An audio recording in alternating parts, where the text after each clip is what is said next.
जब श्री पार्वती जी को महादेव अमर कथा सुना रहे थे। यहाँ कुछ व्यासों से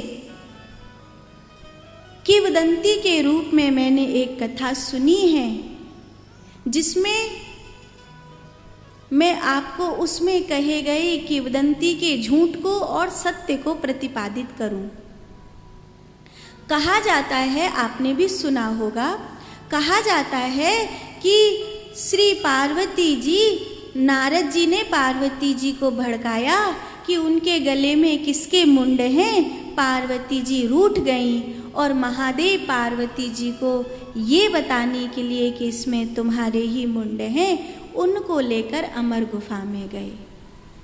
ये कथा तो सत्य है कि महादेव पार्वती जी को अमर गुफा में लेकर के गए, पर इसलिए नहीं कि पार्वती जी को नारद जी ने भड़काया और वो रूठ गईं और फिर वो जानती नहीं है कि उसमें किसके मुंड हैं। वो जानती हैं, भैरवी हैं वो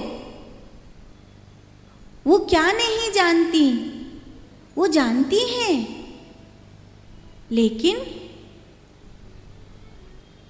हम जिस परमात्मा को जानते हैं और उस परमात्मा में स्थित रहना, दोनों में अंतर है। भगवान को जानना, भगवान की भक्ति करना, उनसे प्रेम करना और उसमें स्थित रहना, ये दोनों अलग अलग विषय हो जाते हैं। तो जानती हैं पार्वती जी, लेकिन अब उसमें स्थित होने का समय है, इसीलिए उनको अमर गुफा में लेकर के गए हैं। अब दूसरी किंवदंती, आपने सुना होगा कि वहाँ कहा जाता है पार्वती जी सो गईं, तब सुखदेव जी ने सुख पक्षी के रूप में कथा सुनी। ये बात सच नहीं है। ये बात कहना भगवती का भी अपमान है और संपूर्ण नारी जाति का अपमान है।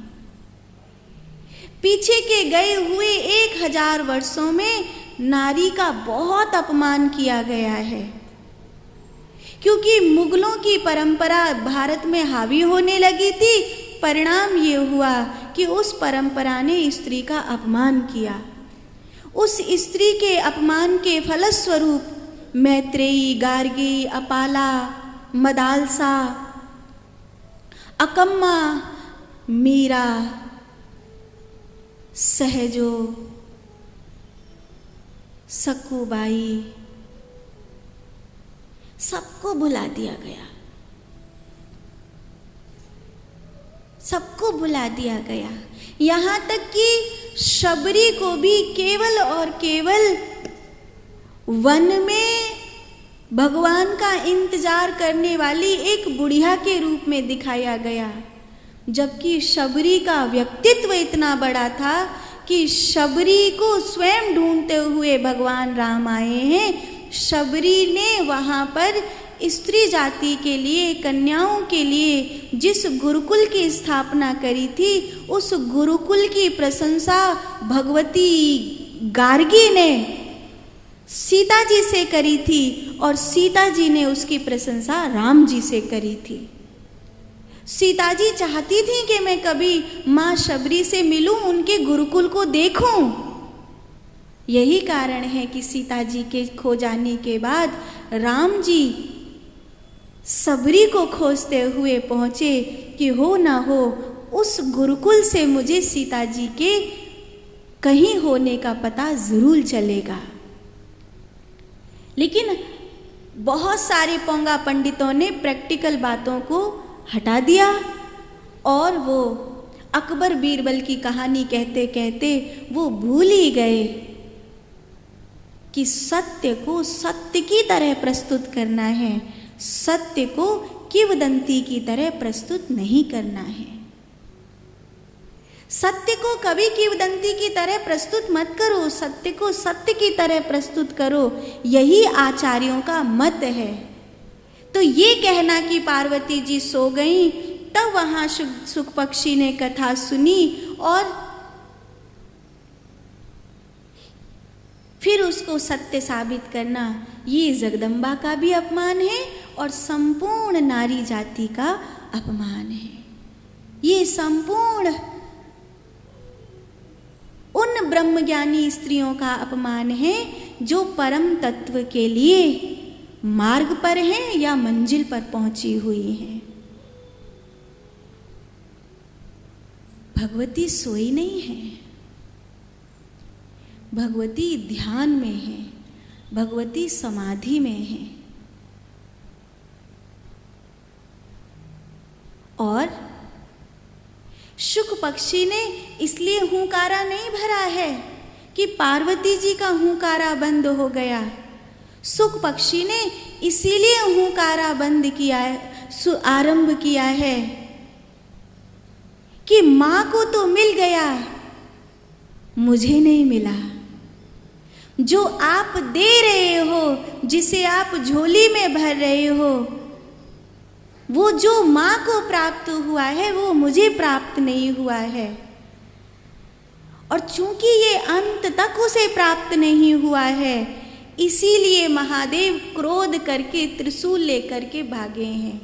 और उस क्रोध में भी प्यार है कि जो तुझे मुझसे यहाँ प्राप्त नहीं हुआ है वो तुझे मुझसे दूर होकर प्राप्त होगा।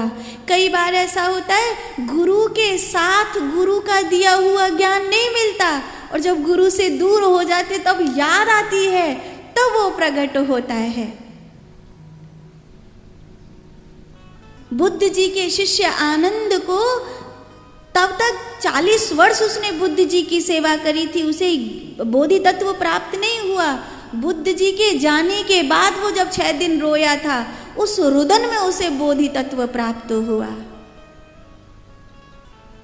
शायद इसीलिए परमात्मा हमें रुलाते हैं, शायद इसीलिए भगवान हमें इतना तड़पाते हैं कि जैसे कीचड़ होने पर कमल खुलता है, ऐसे ही इतना मथ दिया जाए, इतना मथ दिया जाए इस हृदय को कि उसमें परमात्मा प्रकट हो जाए।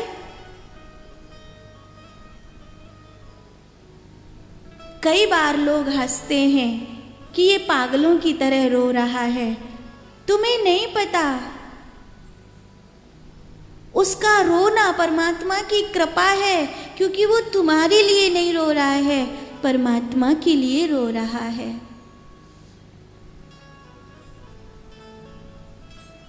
तो वो एक तड़प चाहिए, वो जो उसे यहाँ नहीं मिला वो शायद मुझसे दूर होकर प्राप्त हो, इसीलिए त्रिशूल लेकर उसके पीछे भागे। और वो जो राधा रानी का प्यारा है, जो शिव जी की कृपा का पात्र भगवान कृष्ण के कारण बना है, उसके पीछे त्रिशूल नहीं लेकर भागना चाहिए था। पर प्रेम में मार जरूरी होती है। जब माँ खींच कर कहती ना, मारूंगी बहुत जोर से, सुधर जा सुधर जा, मारूंगी नहीं, तो उस मार में प्यार होता है, उस मार में बड़ा लाड़ होता है। और सच मानना, उस लाड़ के कारण ही महादेव ने त्रिशूल उठाया है। शुक पक्षी के रूप में वो भागते हुए अमर गुफा से